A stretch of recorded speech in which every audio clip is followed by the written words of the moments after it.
cosas de la felicidad en los próximos minutos.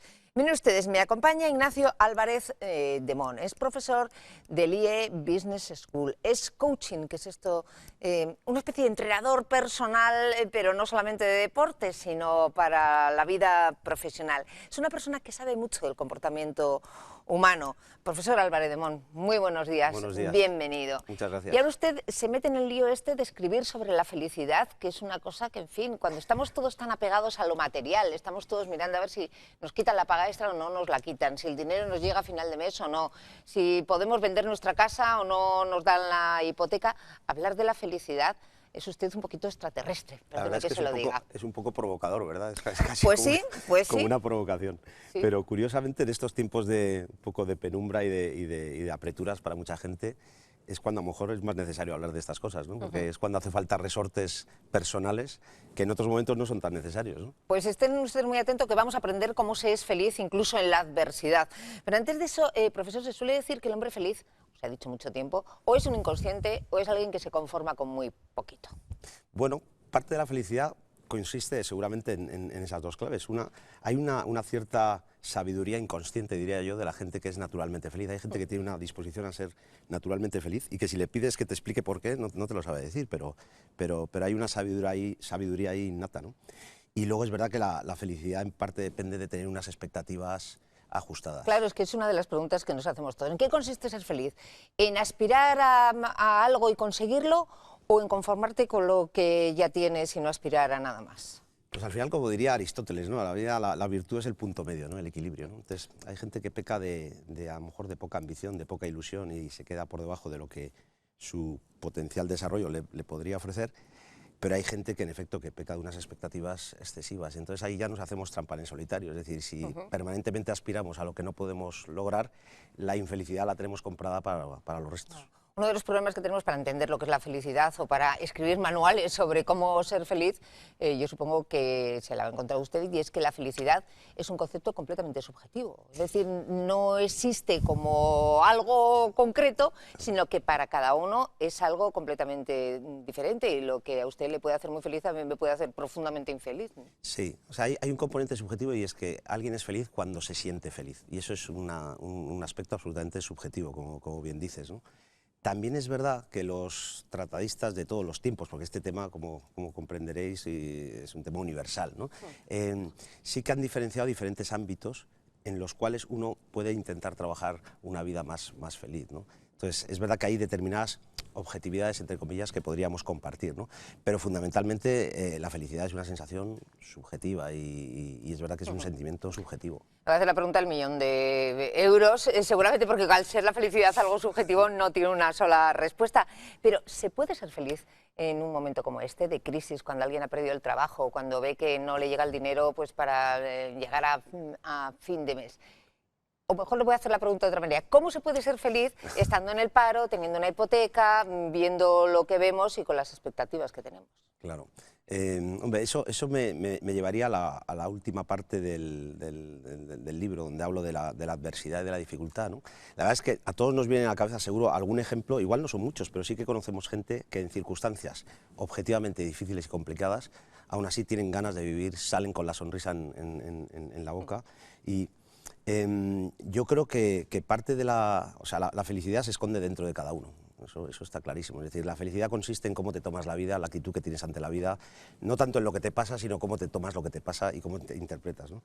La crisis es peliaguda, es difícil, pero es verdad que detrás de toda crisis hay una cierta oportunidad, ¿no? Entonces, para esa gente que lo está pasando mal, que tiene apreturas y demás, la gente que es capaz de, en la dificultad, de ser feliz es porque le da un sentido nuevo y diferente a la situación que está viviendo, a las circunstancias que está viviendo. Entonces, detrás de la apretura, detrás de la enfermedad, detrás de la dificultad, si sabemos darle un sentido adecuado, hay una oportunidad de crecimiento personal, hay una oportunidad de juntarte con los seres queridos, de descubrir gente maravillosa que tenemos a nuestro alrededor. Entonces, yo sé que todo esto no es fácil sobre todo aplicarlo, pero es posible, porque hay ejemplos de gente que nos dice que es así. Es decir, hay gente que lo ha pasado mal en la vida, pero que a partir de ese momento fue un punto de inflexión y descubrió una dimensión personal suya y de otros absolutamente diferente. Es más fácil ser feliz poniéndose metas pequeñitas para ir alcanzando prácticamente todos los días, o poniéndose una meta a largo plazo que sea, en fin, la supermeta de cada uno? Pues mira, al final yo creo que es una cuestión de las dos, es decir, la felicidad se hace día a día y además la gente que ha investigado esto de la felicidad dice que la felicidad se compone sobre todo de muchos momentos de felicidad, o sea, no es tanto encontrar grandes momentos de felicidad, sino de ser feliz en los poquitos a poquitos del día a día, ¿no? Pero también es verdad que la felicidad se nutre de proyectos, de ilusiones. Entonces yo creo que siempre nos tenemos que levantar y alimentar de proyectos y de ilusiones, que algunos se cumplirán, que otros no. Pero ahí lo importante es el camino, no tanto la meta, ¿no? O sea, la idea es que cuando tú tienes cosas que te ilusionan y por las que trabajar y por las que esforzarte, tienes un sentido para vivir, ¿no? Y digamos que somos personas y no pilas, ¿no? Hay gente que por desgracia es más pila que persona, porque dura, pero en el fondo no siente, no vive, ¿no? Habrá quien diga, bueno, ¿y qué hace un señor que trabaja en el IE Business School, que en fin, todo económico, es tanto el día con números, este tipo de cosas, bicho raro, ¿no? escribiendo sobre la felicidad, en fin? ¿Y esto por qué? Quiero decir, además me llama mucho la atención porque Sí. es verdad que últimamente vemos muchos seminarios sobre la felicidad, Sí. mucha campaña sobre la felicidad. Uh-huh. No se sabe muy bien por qué en este momento, ¿no? Claro. Bueno, yo te puedo contar un poco la inquietud que me llevó, porque al final yo creo, por lo menos yo como escritor, lo que escribo sale de lo más interno de mí mismo, ¿no? Y supongo que yo estoy un poco en el título del libro, ¿no? En el desafío y en la felicidad. El desafío ¿no? de la felicidad. En la búsqueda de esa felicidad. Al final te das cuenta que da igual que sea una escuela de negocios, da igual que sea la función pública, da igual que sea una empresa, da igual que sea la familia, la gente sí que tiene cierto anhelo de arreglar su vida. No hay estadísticas que digan que los economistas son más felices que los que no lo son, ni los empresarios más infelices que los que no tienen una empresa, ¿no? No, quiero decir, supongo que el concepto de felicidad sí variará según las culturas. Lo que no sé es si varía según los grupos de trabajo o según profesiones. Pues mira, la verdad es que si existe ahí una explicación no te la puedo dar, esa no te la puedo dar, ¿no? Pero sí que es verdad que yo, por ejemplo, con el público al que atiendo, que son pues eso, profesionales, gente que tiene que tomar decisiones, gente que está en un día a día duro y complicado, esa gente, al final, como los primeros y los que más, necesitan tener una cierta sensación de que lo que hacen en su día a día tiene sentido. Y eso le podemos poner la rúbrica de felicidad, le podemos poner la rúbrica de satisfacción, pero es un tema, yo fui a él por una búsqueda personal y mía, ¿no? Pero te das cuenta que en esa búsqueda hay mucha gente. Y es verdad que lo de la felicidad, por lo que sea, se ha puesto de moda, eso también es verdad. Seguramente porque estamos en tiempos donde la gente lo anhela más que nunca, ¿no? Pues seguramente. Si ustedes quieren saber algo sobre la felicidad, si tienen alguna pregunta que hacerle al profesor Álvarez de Montt, pues ya saben que tenemos una cuenta de Twitter, @elcirculotm, la pueden utilizar a su conveniencia porque es para todos ustedes. Después, cuando mis compañeros acaben ese duro interrogatorio que van a someter a nuestro invitado, leeremos algunas de las más interesantes. Le pregunta a un hombre feliz, que es Jaime González. Bueno, relativamente, lo intento. Yo quería ser muy conciso. ¿La felicidad se entrena? ¿Hay alguna tabla de felicidad? Naturalmente tienes que tener una ¿Tú quieres base. con el mismo, seguro hacer ejercicios de yoga, hacer una tabla de felicidad? Sencillitos para, Sí, no es mala idea. por lo menos, gozar de la felicidad. Porque yo tengo la sensación de que hay mucha gente que podría ser objetivamente feliz y que por su propia forma de ser es profundamente infeliz. Claro. Claro. Como decía Bertrand Russell, dice, si es que la felicidad son cosas muy sencillas, lo que pasa es que la gente complicada ni siquiera se las imagina, ¿no? Entonces, es verdad que a veces no es que no seamos felices, es que nos damos gratuitamente infelicidad, es decir, nos complicamos la vida, ¿no? Entonces, yo creo que parte de la felicidad consiste, por lo menos, en no complicarse la vida, es decir, en apreciar y valorar lo que uno tiene y no darse motivos de infelicidad gratuitos. Detrás de esto, ¿qué está? Está el miedo, está la angustia, está inseguridades que uno arrastra, pues porque sí, porque lo tenemos en nuestro ADN, ¿no? Entonces, yo quiero escapar de las recetas, porque creo que las recetas en cualquier aspecto son peligrosas y en este ámbito más, ¿no? Pero sí que creo que hay formas y maneras donde la gente, digamos unos pilares donde la gente puede construir un esquema de vida más satisfactorio. Uno de ellos es el cómo te llevas contigo mismo, o sea, eso está estudiado, ¿no? Cuando tú te aceptas y digamos tu identidad para ti es algo conocido, amigable y que aceptas, eso es un cauce de felicidad seguro, ¿no? Otro es tener proyectos, ilusiones, es decir, levantarte siempre con algo que te apetece hacer y que quieres conseguir. Otro es, sin duda, la complicidad, la relación con los demás. Es decir, si tú das felicidad, obtienes felicidad. La gente más generosa, la gente que más se vuelca con los demás, obtiene en contraprestación también esa felicidad. Y luego, como comentaba antes con Eli, hay gente incluso en las circunstancias más adversas y más difíciles es capaz o de ser feliz o de ver un sentido a la vida, y es porque cambian un poco el chip, es decir, empiezan a darle un sentido diferente a lo que están viviendo y experimentando. Entonces, con estos 4 pilares y un poquito más desarrollados, yo creo que sí, que se puede aprender.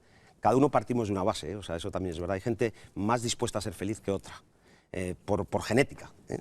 Pero dentro de la base que cada uno tenemos, yo creo que hay pequeñas prácticas en el día a día que nos ayudarían a ser más felices. Dar las gracias, pedir perdón, a disfrutar lo que tenemos. O sea, hay pequeñas recetas, lo que pasa es que son muy difíciles de llevar a la práctica. César. Muy buenos días. Yo, enlazando un poco con la pregunta de Jaime, quería preguntarle, bueno, el coaching está ahora muy de moda, es una cosa que afortunadamente se empieza a conocer y está creciendo, lo percibimos ya las personas un poco ajenas, y la inteligencia emocional. Mi pregunta sería, evidentemente podemos ayudar a los demás a ser felices, unos a otros nos podemos ayudar, pero ¿debe la ayuda a las personas estar incluida en los planes educativos? O sea, ¿debería incluirse pues, el coaching, algún tipo de asignatura? Porque se ha hablado, bueno, ha habido educación para la ciudadanía, el gobierno actual quería hacer una educación para el emprendimiento, me parece, o ayuda al emprendedor dentro de los planes de estudios. ¿Cree que sería conveniente, sería interesante que se incluyera algún tipo de educación, desde que los niños son pequeños, educación para la felicidad, bueno, con otro planteamiento? Yo creo, fíjate, tú has hablado, por ejemplo, de inteligencia emocional y demás. Yo creo que hay asignaturas pendientes en todo el currículum,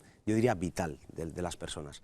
Hay cosas con las que, por ejemplo, los alumnos míos de la Escuela de Negocios se ven por primera vez en una clase mía, ¿no? Digo como currículum académico, ¿no? Entonces, el tema de la inteligencia emocional, eso es muy básico, ¿no? Entonces, yo creo que sí, que sin duda habría que incorporarlo desde la más tierna infancia hasta la universidad, las escuelas de negocio y el trabajo.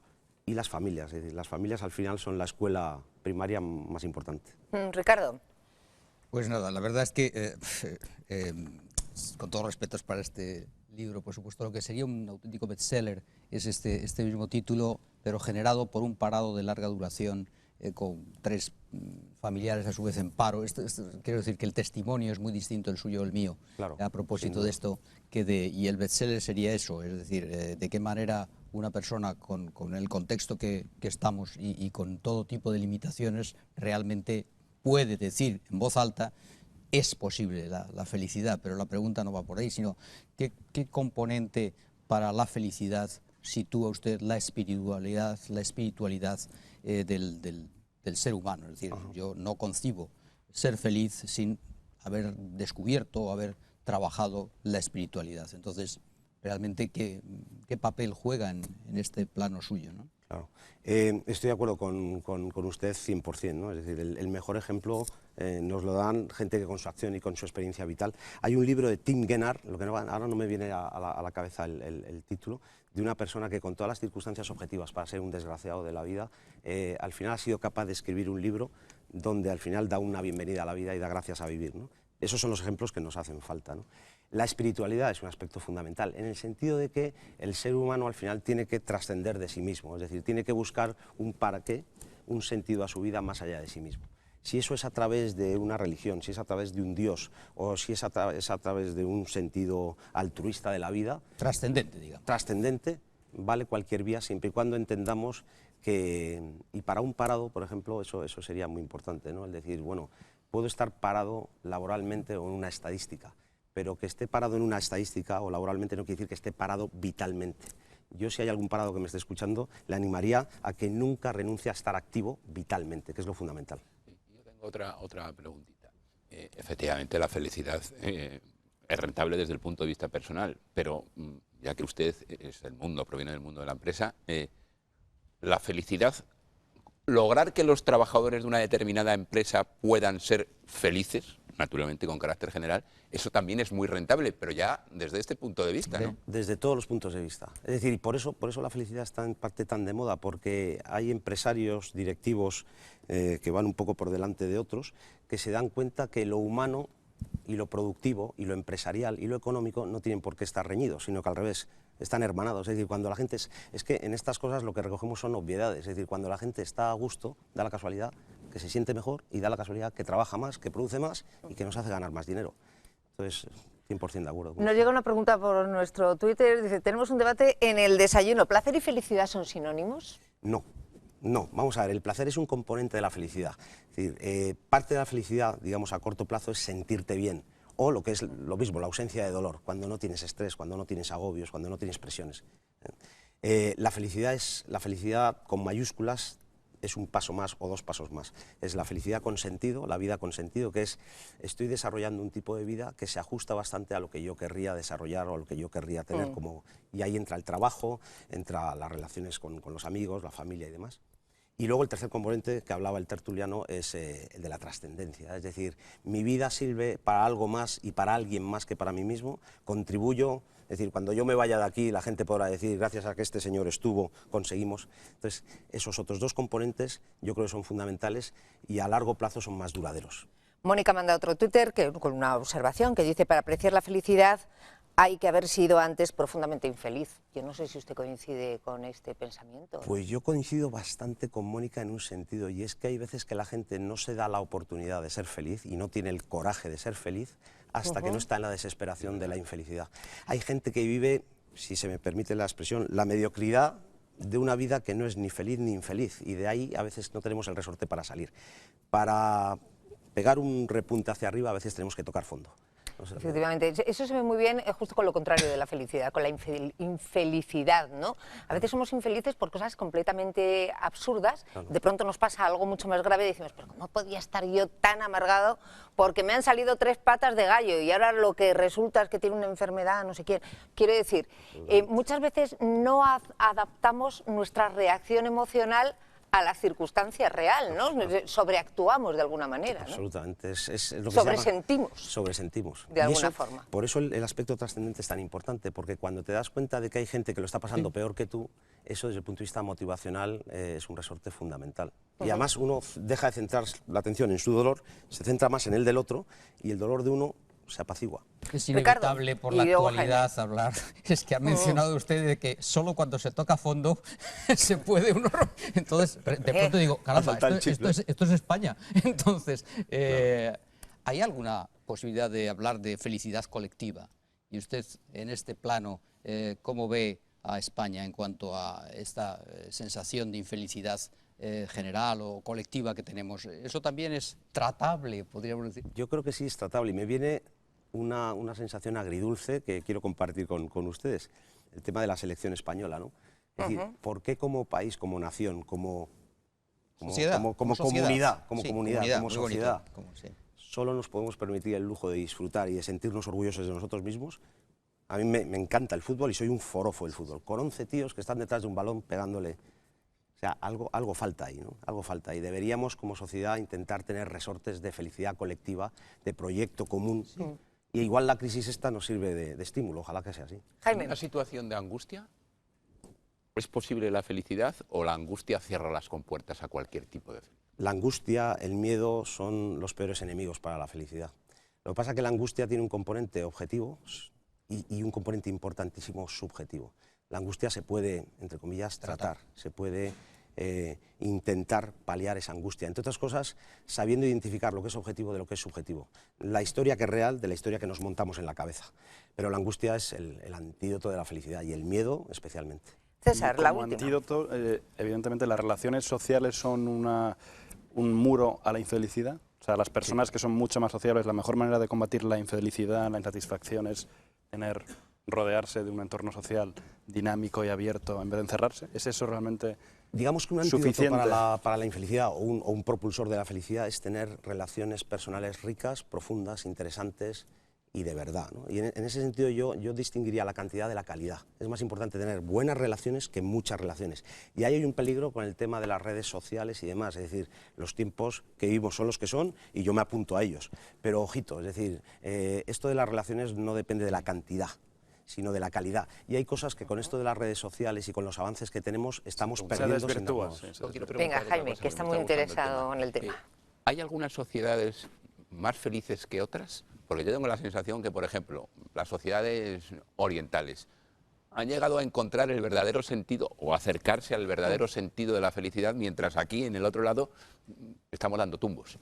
Yo se lo voy a completar, y antes lo apuntaba también un poco, unida a la pregunta de Jaime. ¿La felicidad es distinta según la cultura en la que uno vive? Yo creo que sí, que tenemos parámetros culturales diferentes de felicidad. Y yo ahí lo que haría es, más que decir si una sociedad es más o menos feliz que la otra, intentar copiar de la otra lo mejor. Yo de Oriente, ¿qué es lo que intentaría copiar respecto a Occidente? El sentido vital, ajeno a temas materiales y ajeno a lo que muchas veces nos venden que tiene que ser la felicidad o el éxito. Creo que en Occidente compramos demasiado rápido y hay una sociedad de consumo que ayuda a todo eso. Compramos demasiado definiciones fáciles y difíciles a la vez de felicidad y de éxito. ¿Quién nos compraría un chino a nosotros? Nosotros un chino todo, pero un chino nosotros, no sé yo, ¿eh? ¿Y al revés? El chándal olímpico no. Mira, Jaime. Ese ejercicio me cuesta más hacerlo, la verdad. Pues, es muy buena la pregunta, pero me imagino que según qué chino hablemos, puede comprar bastantes cosas. Me imagino, dependiendo de que según qué chino hablemos. Hacer una lista con las cosas que nos hacen felices y con las que nos hacen infelices es un buen ejercicio, o puede llegar a ser muy malo si vemos de pronto que la lista de cosas infelices es bastante mayor que la otra. Yo creo que la clave para empezar a hacer las cosas bien en cosas muy obvias y de sentido común como estas es tomar conciencia de las mismas. Entonces, yo creo que hacer una lista, al final, que es tomar conciencia de lo que te está pasando. Para eso tienes que tener el coraje de querer tomar conciencia. Es decir, hay gente que se pone cloroformo, no se quiere enterar de lo que le está pasando. Yo creo que enterarte de lo que te está pasando, bueno o malo, es un principio para empezar a mejorarlo.